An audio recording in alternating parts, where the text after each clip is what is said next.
Hello and welcome. In this video, we are going to solve the popular coding interview problem, rotting oranges. This is a classic example that teaches you when and how to use multi-source breadth-first search. Let's first understand the input. We are given a grid where each cell represents one of three states. A 0 represents an empty cell, a 1 represents a fresh orange, and a 2 represents a rotten orange. The core rule of the problem is about how the rot spreads. Every minute, any fresh orange that is four-directionally adjacent to a rotten orange becomes rotten.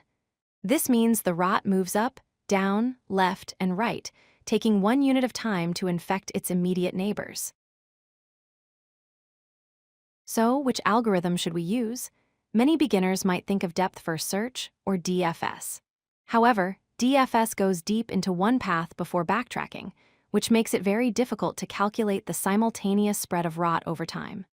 Breadth-first search, or BFS, is the perfect choice here because it explores the grid layer by layer, exactly mimicking how the rot spreads minute by minute. There is a twist, though. A standard BFS usually starts from a single root node, but in this grid, we might have multiple rotten oranges at the very beginning. The rot spreads from all of them at the same time. This is why we use multi-source BFS. We initialize our search not just with one coordinate, but with all the coordinates of the initially rotten oranges.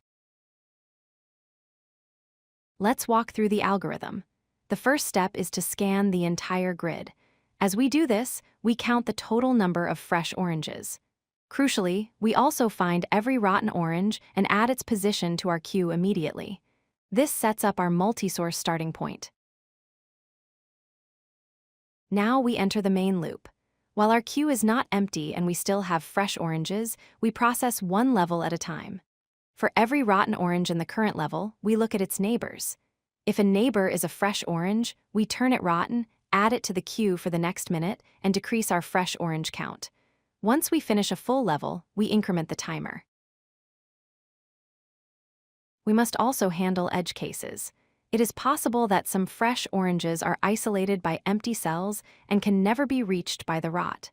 If our queue becomes empty, but we still have fresh oranges left in our count, it means those oranges will never rot. In this case, we return -1. To summarize the steps, first, initialize the queue with all rotten oranges and count the fresh ones. Second, run the BFS loop level by level. Third, for each neighbor infected, update the grid and the fresh count. Finally, return the total time elapsed, or -1 if fresh oranges remain. Here is what the implementation looks like in code.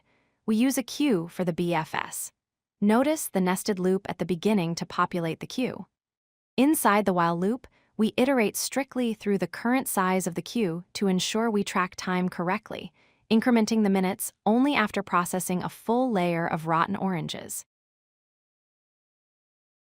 The time complexity is big O of n times m, where n is the number of rows and m is the number of columns.